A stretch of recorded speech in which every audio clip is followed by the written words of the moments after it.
Miami won their second game in a row with Jimmy Butler once again leading the way. And while the team's defense improved, the Heat still struggled to score points easily. Is it a cause for concern? We'll break down the game on today's episode of Locked On Heat.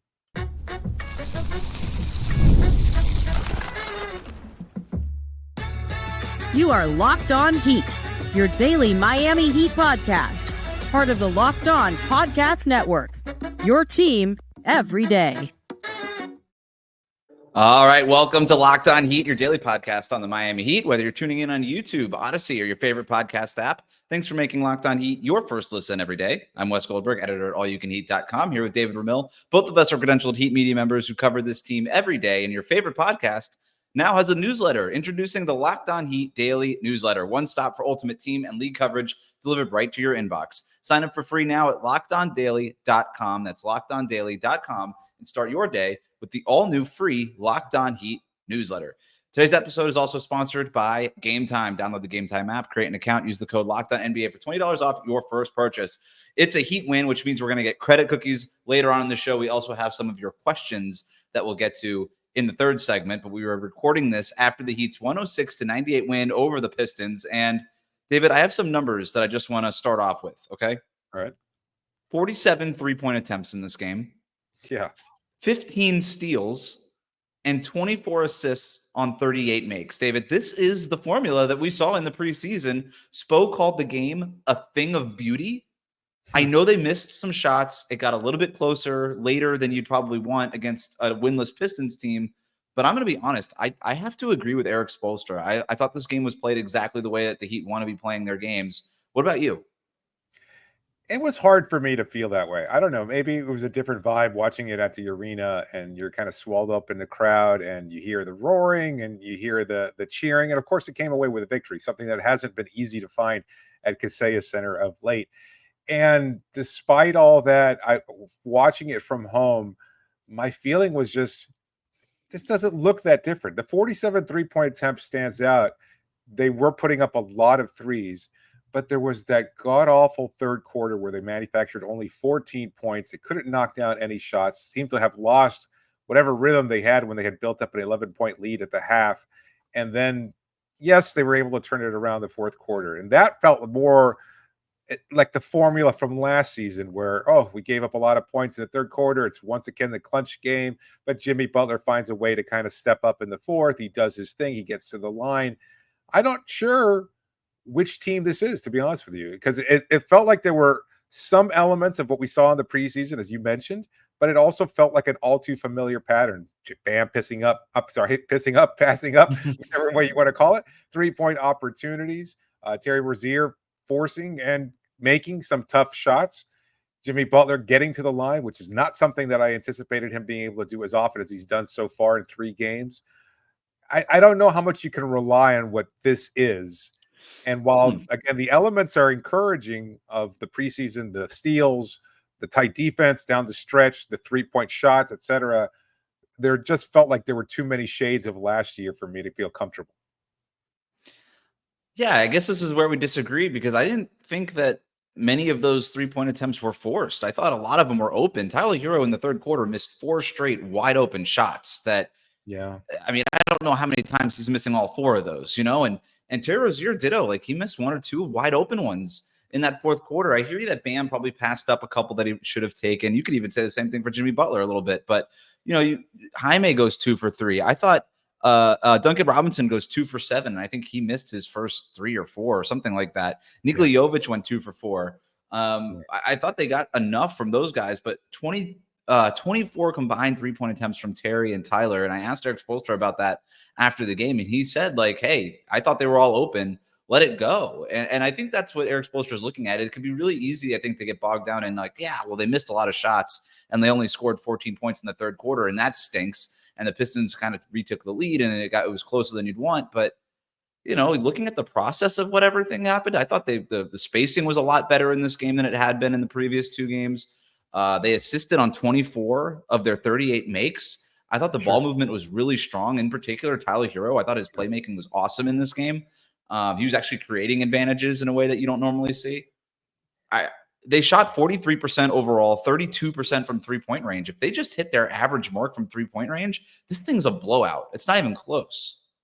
What is their average in terms of 36, 3-point? 37%. That's what it was last year. So I'm assuming that's what it is this year. It's the same Yeah, team. I wouldn't know. I'm not sure if I can make that assumption. I'm a little Why? It's middle of the concerned. road.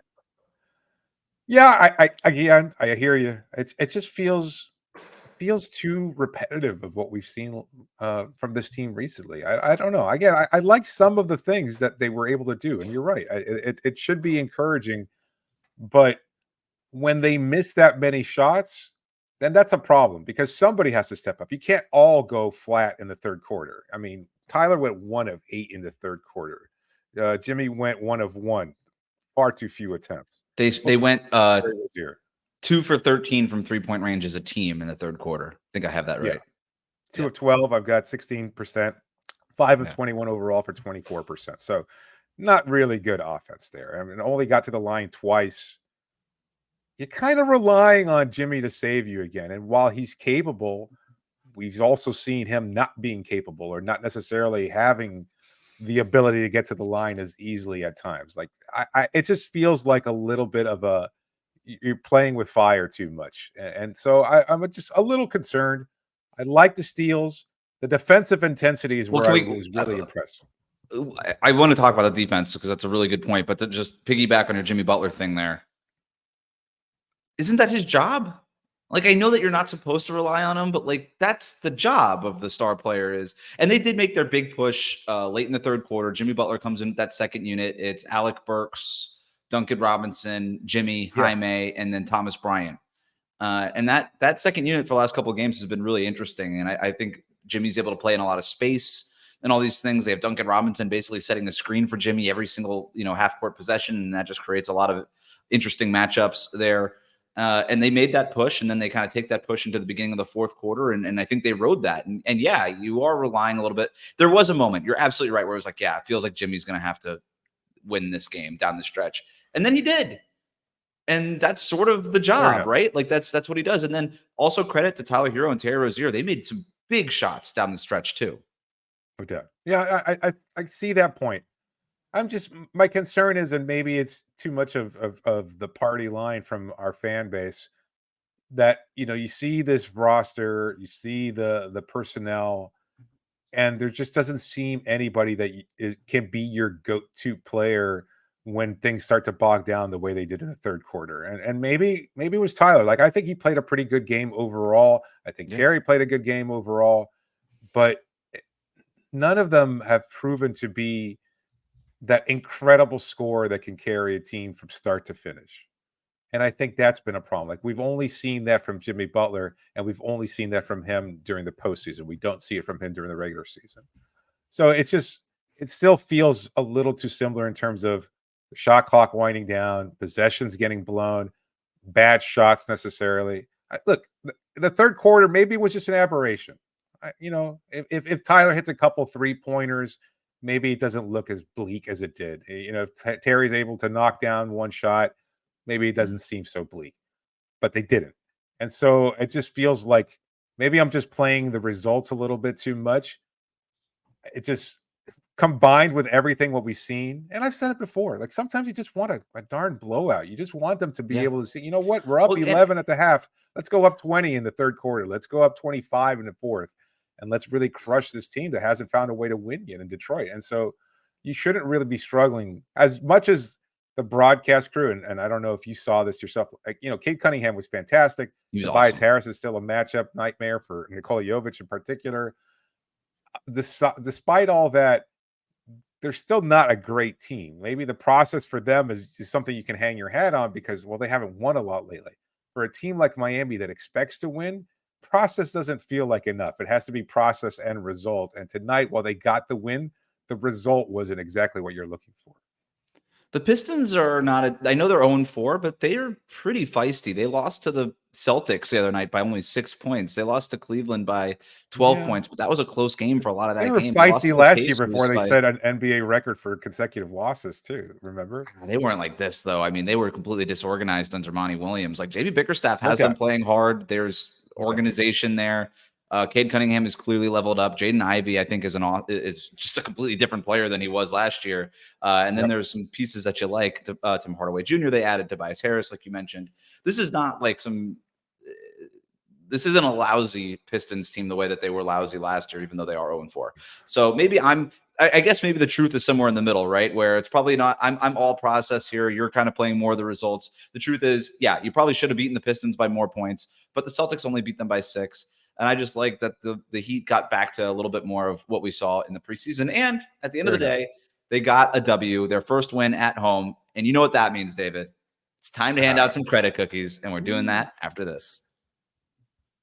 Been a while. We haven't done that in a long time. You know what else you haven't done in a long time? Probably buy tickets for a special event. And you can do that because today's sponsor is brought to you by Gametime, and they've got a new feature called Gametime Picks. It makes getting tickets to see your favorite teams play even easier. Gametime Picks filters out all the fluff to show you only the incredible deals on great seats, so you don't have to waste time searching through thousands of tickets. They've got this great all-in pricing too. It's a great feature. It shows you the total right up front. No surprise fees. I know it's happened in the past. You buy tickets and all of a sudden you're hit, bam, hotel, a local hotel fee or something like that. Some other kind of fee that you weren't expecting. Next thing you know, your price ticket goes up considerably more than you want to pay. It's not great. You find out right away what you're going to pay due to Gametime. They've got their great seat views feature. You get a panoramic view from the seat in the app before you actually buy the tickets, and their lowest price guarantee, or Gametime will credit you 110% of the difference. So take the guesswork out of buying tickets with Gametime Picks. Download the Gametime app, create an account, and use the code LOCKEDONNBA for $20 off your first purchase. Terms do apply, but create an account, redeem the code LOCKEDONNBA, and you get $20 off. Download Gametime today. What time is it? It's game time. We'll be right back.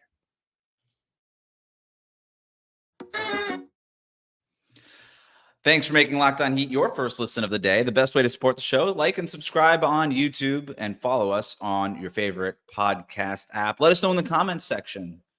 Are you more process? Are you more results? What did you think of this Miami Heat win? Either way, it is a Miami Heat win, which means it's time for the tastiest Locked On Heat segment. It's time for credit cookies, David. Who's getting credit cookies? And for those new to the show, I guess we should explain the segment, which seems crazy because we've been doing it for so long. But we have 10 credit cookies. We don't have fewer and we do not have more. And it's impossible. We cannot find more credit cookies. There's only 10 credit cookies for each Miami Heat win. And we have to divvy out cookies either. No half cookies. No, we're not. No hedging here. This is a strong segment, and we're going to be decisive in this. So we have those 10 credit cookies. Who's getting them today, David? I've got 3 cookies going to Jimmy Butler, 3 going to Tyler Herro, 3 going to Terry Rozier, and 1 cookie going to Jaime Jaquez Jr. off the bench. I think he provided a hell of a spark for this team with 12 points, hit 2 of 3 3-pointers, looked really solid, better than he has, I think, for most of the season. While it wasn't necessarily a great game, it was a very productive one off the bench.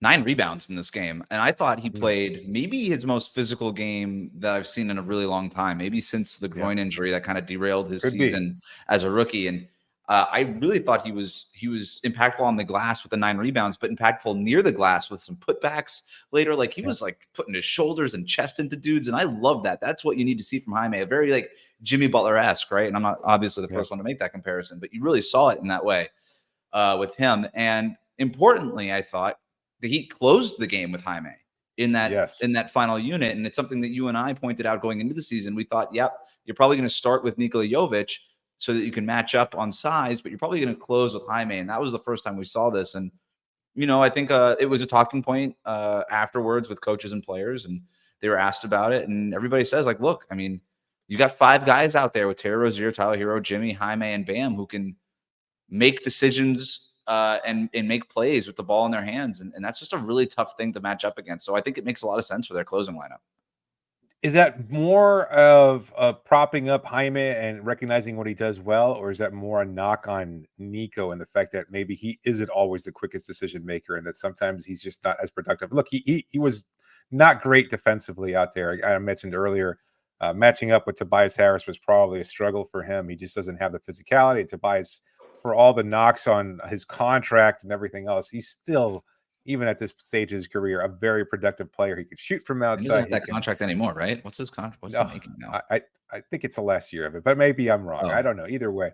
Oh no, because he signed. didn't he sign as I a don't free know. agent? Yeah, I think you're right. 2 But years, either way, $25 million a year. That's still a lot for Tobias Harris. it sounds like a lot for Tobias, but you know what? He's always kind of lived up to it. It's just the last deal was, a very exaggerated Mhm. one. Jimmy Butler pointing out it was Tobias Harris over him, etc. Like that's the knock on Tobias. The point being that Nico wasn't really ready for that matchup, and he Just airballed 13 his minutes first. for Nico tonight also, Yeah, and he that's pretty airballed telling. his first 3-pointer, and you kind of thought, "Uh-oh, it's going to go downhill from here." To his credit, and I will point this out, even though he didn't get a credit cookie, he had a short memory on that. Something I had talked about before the season Mhm. started is if you're going to evolve as a shooter, you've got to be able to forget those. He did today. He knocked down the next one from the corner. He knocked down another one later on. It was a good look from him, and it was great that he responded. But defensively, he just doesn't have that spark. And I think also offensively, you want somebody who's a little bit more decisive in attacking the basket, and that's certainly something that Jaime provides over Nico at this point. Yeah, and to answer your question from before, I do think this is more just acknowledging where Jaime's strengths are and not so That's much fair. putting Nico down. And look, who are Miami's best 5 players?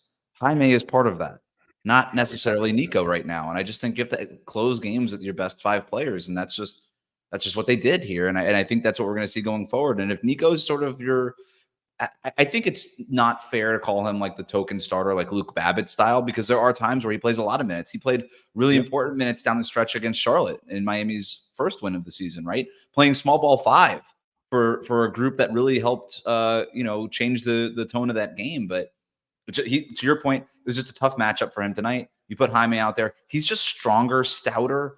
He almost holds up against a guy like Tobias Harris a little bit more, even though in certain matchups you might want Nico's just size and standing reach. And I just think it depends on the matchup. Like tonight, Bam had the Jalen Duren assignment.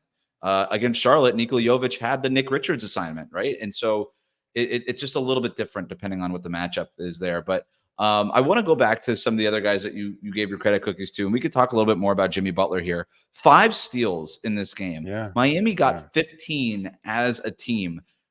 You look at the box score here. The Pistons had 17 turnovers total. 15 of those were just balls that were just stolen by the Miami Heat. Those are live ball turnovers. That's not a travel and then you get to inbound the ball. I'm taking the ball and I'm going down the other end and I'm scoring. And they scored 21 points off of the total turnovers that Detroit had. So that was a lot of the offense that they were generating in this one. And it started with Jimmy Butler setting the tone. I thought defensively, it was easily his best defensive game of the season. Yeah, I think that's fair. There were a number of players though that were poking the ball free or reading the pass just right. Even down to stretch, there was like I can't recall exactly what player it was that threw a very poor decision as far as throwing that a ball into like the restricted area. Jaime just said, what is this? Like he just leapt right in, stole the ball, ignited a fast break opportunity. There were a number of plays like that. I'm sorry, 3 steals for Jaime before we move off of his credit cookies. I didn't realize it was that many. And then 2 for Haywood Highsmith off the bench too. And he had some good minutes in this one. He didn't get cookies, but he gets a shout out because he has a nice performance, nice spark defensively, et cetera. So, but it was more of just reading the pass, understanding it.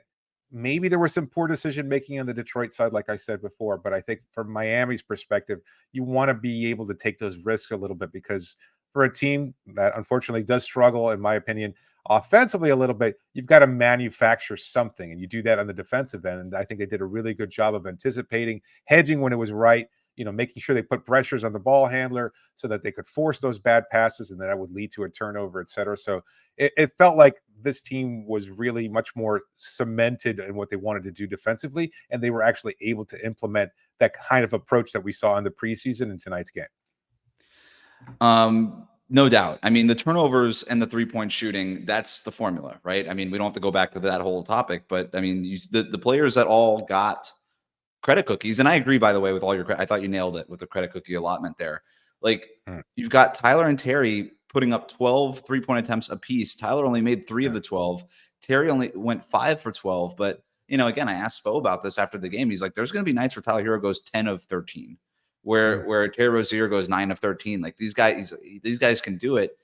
And he's like, he's like, kind of took my question. He's like, you know what? I'm going to challenge them to do that. Maybe that's going to be a goal, is I want multiple players to have games where they've made 10 three-pointers in a game. And I'm like, dude, that's like really hard to do. Like, love to see that. Right. Yeah. Like, okay, how many Klay Thompsons are like prime Klay Thompsons and Steph Curry's are you employing right now that we don't know about? But the point is that, yeah, I think all of the guys that you gave credit cookies to sort of contributed to the formula that we're talking about here. I don't know. I think when I think about this game, the fact that, well, I'll save the Bam Adebayo point here in a second because we have a question about that later. But when I think about this game, I think about, the players that you wanted to step up, stepped up. Jimmy, Tyler, and Terry. And then, hey, Jaime stepping up like that. If he's going to have a game like this once a week, that could be a game changer on any particular night for Miami. Yeah. Do you like where he's coming in midway through the first, like, or even earlier than that, really? And he's kind of the first substitute off the bench, because we talked about him being the potential sixth man for this team, and it seems like that's going to be the norm moving forward. But more importantly, as you pointed out, also part of potential closing lineups because of the versatility that he provides offensively. Yeah, I really like the rotation pattern that Spo has sort of settled on. Jimmy comes out, Jaime comes in. So it's Jaime with the other four starters, and Jimmy gets his little bit of a break there. And then he gets into a pattern where he's able to finish the first and second quarters and he's basically able to finish all the quarters, which I think Erik Spoelstra really cares about and prioritizes, having your best player out there in sort of the last couple minutes of every period. But then Jaime comes in, plays with those starters. Everybody's sort of still doing the thing that they're doing. And then Jimmy Butler comes back in with basically a second unit of Alec Burks, Duncan Robinson. Jaime stays in. And then it's been Thomas Bryant, just because Kevin Love has been away from the team for personal reasons. And by the way, Thomas Bryant might keep this backup job, has not done anything. This isn't a Nico. What was it? Didn't do anything to not keep it or whatever. Like, he's kind of earning it, right? And I know that Kevin Love isn't there to defend himself, but he's been playing really well. So a little shout out for him too. But yeah, I like that lineup that we get to with Jimmy in that second group. And then it just makes sense. I think this is a good rotation that I think Spoelstra is going to stick to for a little bit. And then just one more rotation note while we're here. Alec Burks and Haywood Highsmith played tonight. No Drew Smith and no Josh Richardson, who is technically worked his way back and is available. So, I think those, like, the 9th and 10th guys might just change based on the matchups. But I was a little surprised that Haywood didn't play against Charlotte, but it made sense in the matchup tonight. All right. Let's move on. Are we starting to buy into the Tyler and Terry backcourt? What is its ceiling? What concerns do we still have about it? We'll talk about that next year on Locked On Heat.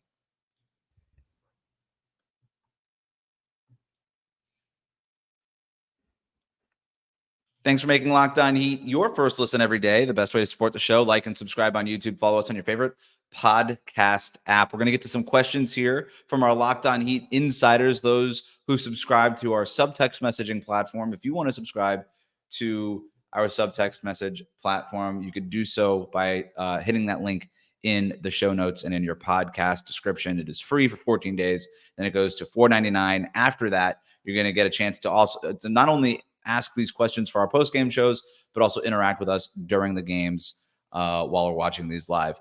First one comes from Cody, who writes in, while the new offense has its pros elsewhere, Bam's paint jumpers have dropped drastically.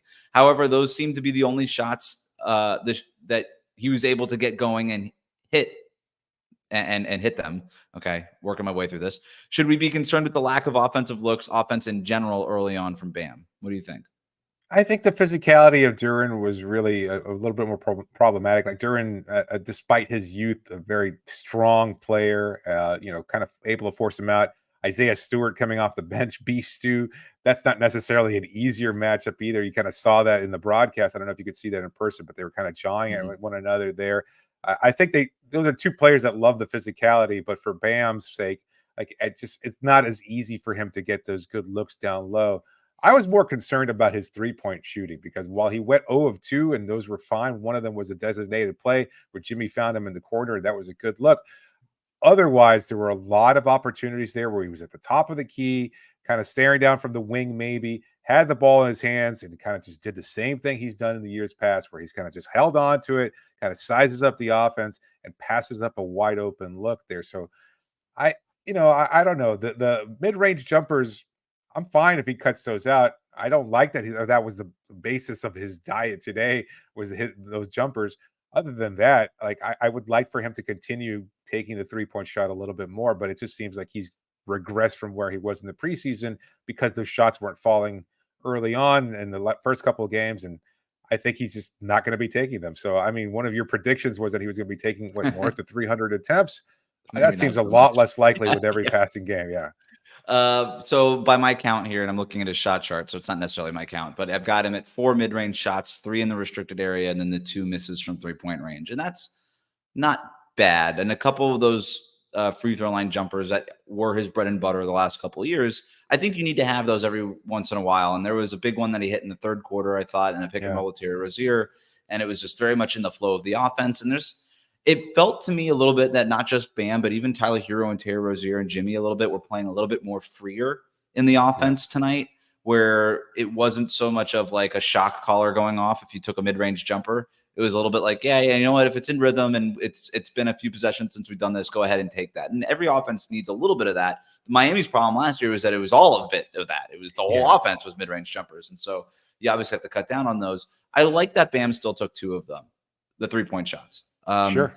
To your point, he could have probably taken twice that in this game, and it would have been fine and still in the flow of the offense. But in terms of my overall concern level, I'm not that concerned. We have another question. I should have mentioned this before from Malachi. Are we worried about Bam's offensive woes through the first 3 games?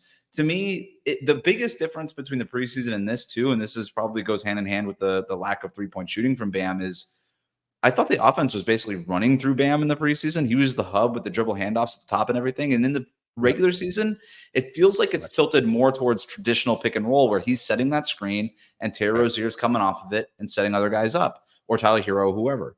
And I'm a little surprised by that, I'd have to say. And maybe you're right. Maybe it's something to do with some of the matchups that we've seen in these first 3 games or whatever it is. But it's something that I'm monitoring, something that I'm keeping an eye on. But concerned, I wouldn't go that far just yet because we're, again, just a week into the season. But let's go to this next question. Oh, go ahead. Yeah, no, good. No. It's a good point. I think 3 games, like you see some trends, but even today, like where it felt like there were shades of what we saw in the preseason and what could potentially be the steady diet from this team's offense, it's still too early. Like we need to see a larger sample size. You've got 1 game on Wednesday. I don't, that's still not enough. 4 games is not enough. You need a little bit more than that. I'm saying after maybe 2 weeks, 3 weeks, you could probably get a little bit more of an idea of what this team is like. Yeah, we got New York on Wednesday, Washington Saturday, Sacramento on Monday. Those are 3 very different teams in a lot of different ways, and so it'll be interesting to see how Bam and the rest of the Heat respond to those. But another one from our Locked On Heat insider community. Even though Terry and Tyler's third quarter was abysmal, I could see the other side of leading to large margins of victory. In other words, if they hit more of their shots. What is the ceiling for this Terry and Tyler backcourt? So far, would we say it's trending in a successful direction? I have honestly been impressed with it, considering that I think the bar was pretty low in terms of expectations for Terry and Tyler. They've talked a lot about how they're aware of that noise around it and what people think of them, and that they want to prove people wrong. And I would say so far, I don't know. I don't know how you can watch what they've done and be disappointed by what they've done. Right. I think it's been better than I think most people expected. Yeah, I would agree. But it's also 2 questions here. So one is, how do you feel about what they've done so far? Pretty good, because the expectations were lower. I think defensively, they both have key moments on as far as the shots that they've hit. Again, key moments there down the stretch, especially and early in the game when they were carrying the team offensively. I think they did a really good job of putting up points. Terry hit some nice shots. He was able to get to the line. Tyler as well. I mean, there was a couple plays there where he absorbed contact, was able to make some free throws, and I think that was fantastic. It shows to me a clear sign of evolution. You pointed out his playmaking. I think both of them have been good at making plays for others. 6 assists. It's the ceiling. Yeah. It's the ceiling portion of the question there, though. What's the ceiling for that backcourt? I don't think it's particularly high. That they've exceeded expectations, and that's a good thing. It's partially because those expectations were fairly low to begin with. I don't know if I see the ceiling for that group as particularly high. Like maybe they'll have a game, maybe a couple where they both put up monster numbers. Like I could see them both going for 30, but this is not Thompson and Steph Curry. This is Terry Rozier, and he's going to have some off nights. And Tyler, well, I think he's a more steady, productive player. he's also going to have some off nights, as we saw in the third quarter. So I don't know. I'm not convinced that the ceiling for that group is particularly high, but I don't think it needs to be either. Again, if you've got Jimmy and he's playing as well as he has over the last couple games, and if Bam can seem to get his offense on track, and you're getting contributions across the board from guys like Jaime and Haywood, and eventually you expect Duncan Robinson to produce as well, then it's not so bad. Yeah, I agree with you. Look, if you're expecting Tyler Herro and Terry Rozier to lead this offense to the deep playoff run, then you're going to be disappointed, because that's not their job on this team, and they're not being asked to, for the record. That's Jimmy's job. That's Bam's job. Like those guys need to step up and carry this team on both ends of the court. Tyler and Terry need to be complementary players, and I thought tonight was the best version of that, where I thought this was Tyler Herro's best catch and shoot game of the season, maybe of his career, where he was just letting it go. And I actually thought he was pretty hesitant to take those that quick trigger, ball barely touches your hand, catch and shoot, doesn't need a rhythm dribble. Like, that was a lot of Tyler in the first couple of games. And tonight it was, hey, ball touches the hand, let it fly. And that's why you see him take 12 three-point attempts in this one. Like, that's not a coincidence, where he's quick with it. Terry Rozier, ditto, same thing. Yeah, they had a couple of ill-advised shots. Who cares? Like, you let those guys are shooters. You're going to live with that. And sometimes they're going to make them the way that Tyler and Terry will make them sometimes, and it looks great and it's cool and it bails out an offensive possession. So you need them every once in a while. But yeah, with Tyler doing the quick catch and shoot thing, and then Terry Rozier defensively, I thought this was a really bad matchup for him. I'm not sure why he was on Cade Cunningham for as much of the first half as he was. I thought that was a poor coaching decision. But eventually they moved off of him. Jimmy Butler took that assignment a little bit more as the game went on, whatever. But despite the tough assignment, I thought Terry Rozier played his butt off defensively in this game also. And that's all I want to see from him. And that's kind of that complementary role, is Rozier playing his butt off defensively, Tyler being quick with the catch and shoot attempts, and then whatever else happens after that is dictated by the flow of the game. And the flow of the game tonight needed 19 points from Tyler Herro and 20 points from Terry Rozier, and that's fine. But sometimes it's going to be 15 from Terry Rozier and 26 from Tyler Herro or something like that. I don't know. It'll be different every single night. But yeah, in terms of their ceiling, that was sort of the closest hint to what it should look like at its best. Right. But the biggest difference in tonight's game and against Charlotte was Jimmy Butler playing like a star when the Heat needed him to play like a star. And that's what it comes down to. All right, that'll do it for us today. Thanks for making Locked On Heat your first listen every day. Like, comment, and subscribe on YouTube.